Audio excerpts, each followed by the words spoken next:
شریعت میں جب بھی کسی وقت کی یا کسی خاص رات کی کوئی فضیلت آتی ہے تو اللہ تعالیٰ اس کو جو ہے وہ اس کا صحیح ٹائم نہیں بتاتے بلکہ اس میں اختلاف ڈال دیتے ہیں.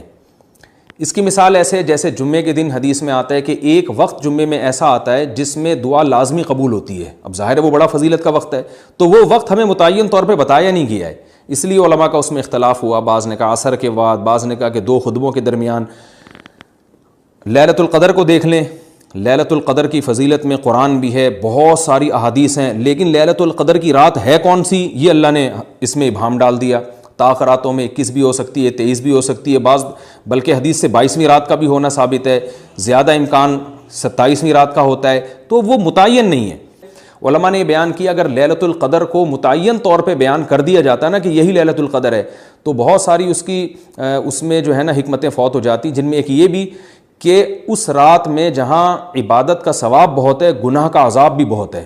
پھر اگر اس رات میں کوئی گناہ کرتا تو وہ اللہ کے عذاب سے نہ بچ پاتا, کیونکہ وہ اللہ متعین کر دیا کہ یہ لیلۃ القدر ہے, تو کیسے تم اس میں گناہ کر رہے ہو. اب معاملہ اللہ نے مبہم رکھ دیا کہ بھئی یہ بھی ہو سکتی ہے تو اگلے دن بھی ہو سکتی ہے.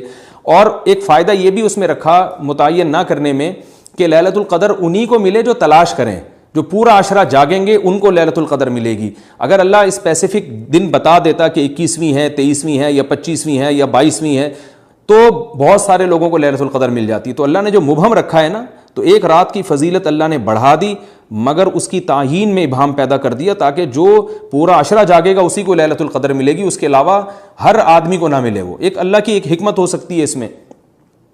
تو یہ 2 حکمتیں ہیں کہ اس میں گناہ اگر کوئی کرے تو اس پر عذاب نہ آ جائے, کیونکہ اگر متعین کر دیا جائے گا تو پھر گناہ کیسے تم کر رہے ہو اس رات میں. تو اللہ نے اس میں بھی ابہام پیدا کر دیا. جو گناہ کرنے والا ہے اگرچہ وہ بڑا گناہ گار ہے اس رات میں, چاہے وہ رمضان کا آخری عشرے میں کسی رات میں بھی گناہ کرتا ہے, لیکن کم از کم اتنا عذر تو ہے کہ اس کو کیا پتا تھا کہ یہ آج لیلۃ القدر ہوگی.